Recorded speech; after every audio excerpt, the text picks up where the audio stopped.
ಯೆಶಾಯ 45ನೇ ಅಧ್ಯಾಯ ವಚನ 22-23. ಎಲ್ಲಾ ದಿಗಂತಗಳವರೇ ನನ್ನ ಕಡೆಗೆ ತಿರುಗಿಕೊಳ್ಳಿರಿ, ರಕ್ಷಣೆಯನ್ನು ಹೊಂದಿಕೊಳ್ಳಿರಿ. ನಾನೇ ದೇವರು, ಇನ್ನು ಯಾರೂ ಇಲ್ಲ. ಎಲ್ಲರೂ ನನಗೆ ಅಡ್ಡ ಬೀಳುವರು, ಎಲ್ಲರೂ ನನ್ನನ್ನು ದೇವರೆಂದು ಪ್ರತಿಜ್ಞೆ ಮಾಡುವರು ಎಂಬ ನುಡಿ ನನ್ನ ಸತ್ಯದ ಬಾಯಿಂದ ಹೊರಟಿದೆ. ಅದನ್ನು ಹಿಂತೆಗೆಯನು, ನನ್ನ ಮೇಲೆ ಆಣೆ ಇಟ್ಟಿದ್ದೇನೆ. Isaiah chapter 45 verse 22-23. Turn to me and be saved, all you ends of the earth, for I am God, and there is no other. By myself I have sworn, my mouth has uttered in all integrity a word that will not be revoked. Before me every knee will bow, by the every tongue will swear.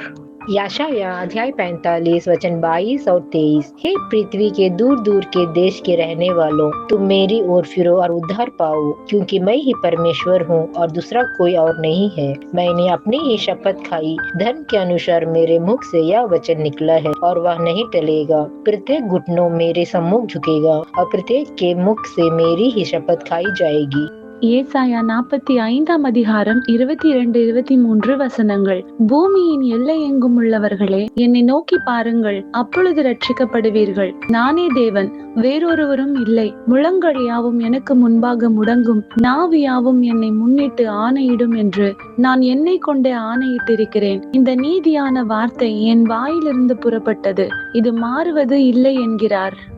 యెషయా 45వ అధ్యాయం 22-23 వచనం. భూదిగంతముల నివాసులారా, నా వైపు చూచి రక్షణ పొందుడి.